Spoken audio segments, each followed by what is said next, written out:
Are you sick of evenly matched? How about Solemn Strike striking you down? Or your computer sucks and you get the blue screen of death? Ah, god damn it, too much Doki Doki.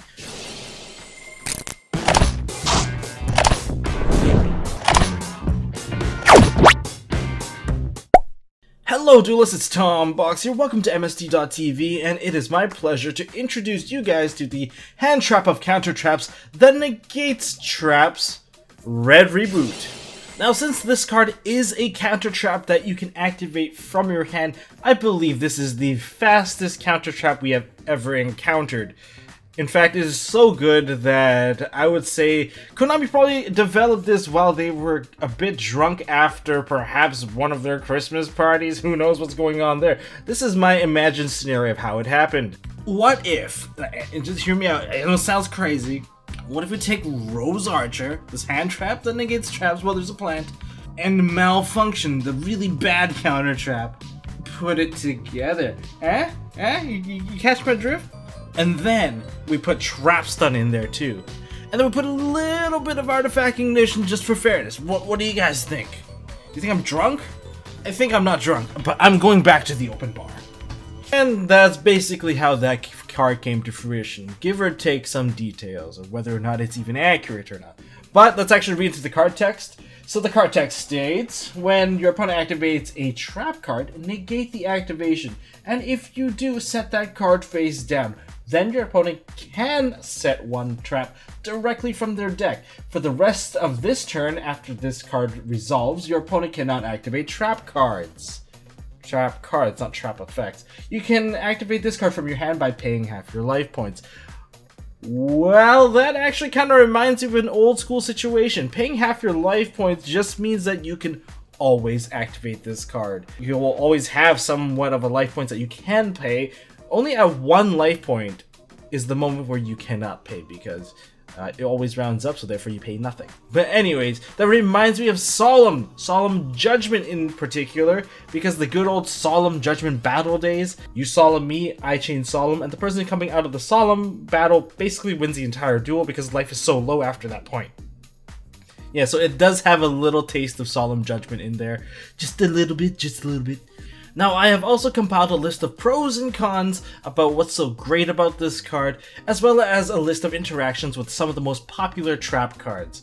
Yeah, so we'll get into those details in a bit, but first off, let's go into the pros and cons. The very first pro point I want to make about this card is that it does not need to be set and can be activated from hand. Those 2 points kind of go hand in hand just because you can't have one without the other at this moment. Now, not needing to set this card actually keeps this card safe from spell trap removal, which is huge. And the second point is this card is very fast. Not that it is a spell speed 3, but because it can be active from hand as a trap.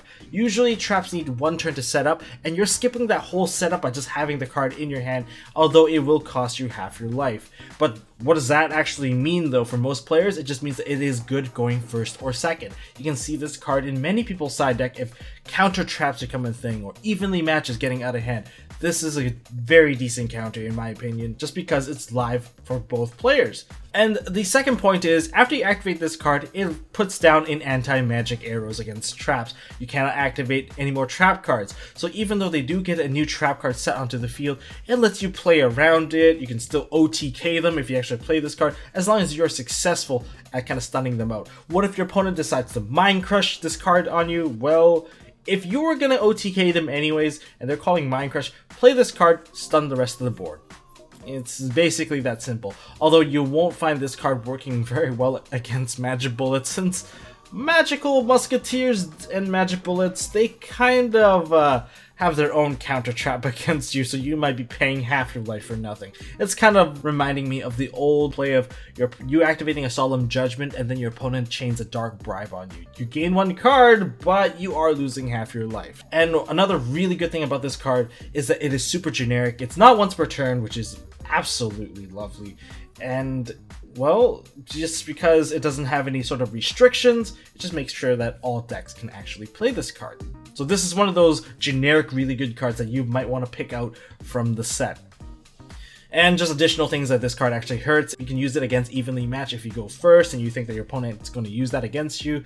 Pretty decent card in my opinion. Second thing is, if your opponent has a bunch of strikes and you went second, you can bait out the strike, chain on it, and just make your play anyway. It still works out in your favor in the end. So lots of fun things you can do. So counter traps or any kind of traps, not a problem with this card in your hand.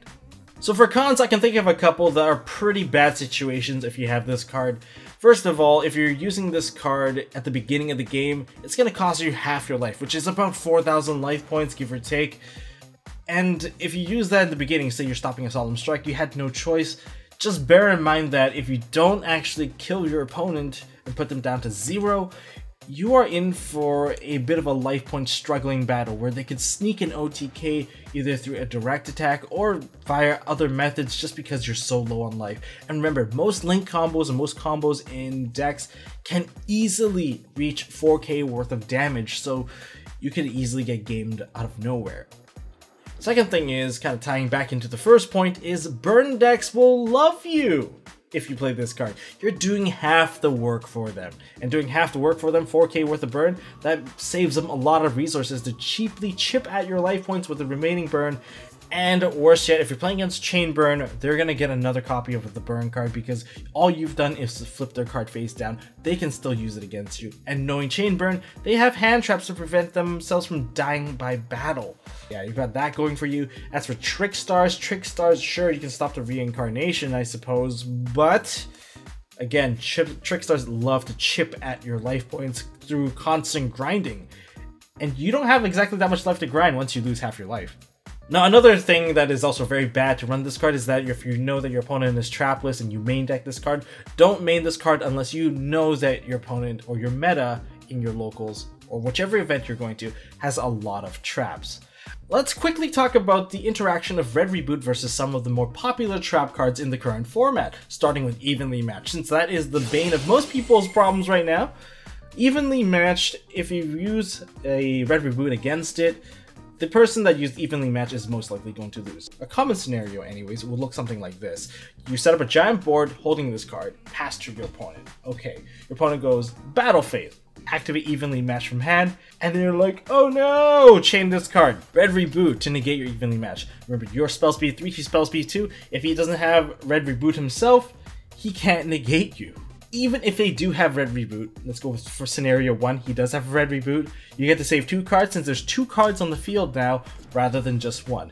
But in the case that he does not have a Red Reboot to counter you, say he does set another trap, and seeing that he is going second and say he sided in Evenly Matched, he'll have multiple copies. He has to set another Evenly Matched out of the deck.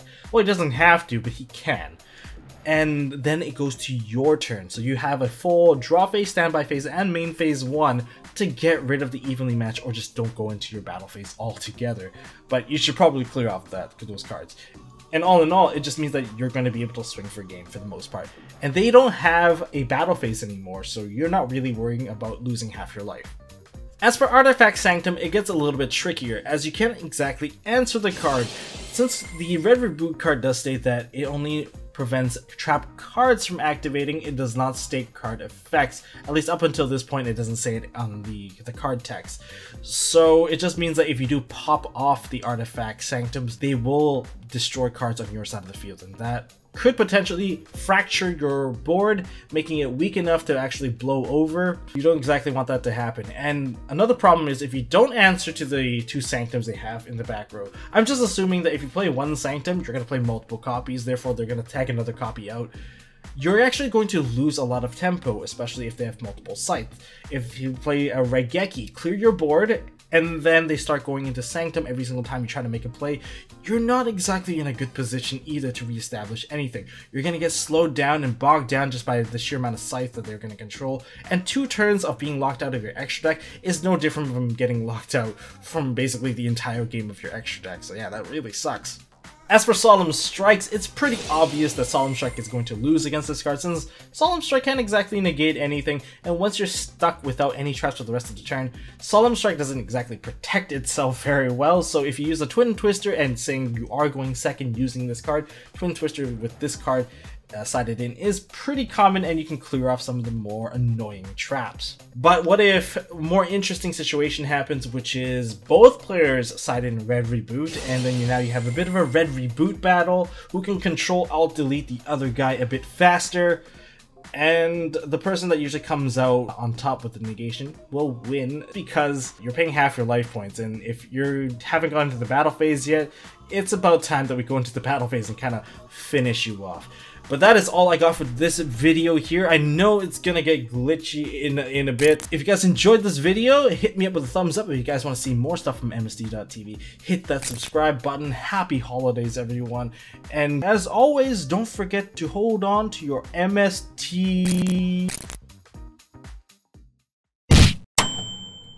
Hey guys, thanks for watching. If you like this video, please drop us a like so we know we are doing a good job, and you can also subscribe to MST.TV for more fantastic videos by clicking on the button on the left. Don't forget to check out our partners at Imperium Duelist. They make really high quality mats, including some of my own limited edition release stuff. And if you want to check out one of our past videos, click here on the right. As always, don't forget to hold on to your MST.TV, and I'll see you next time.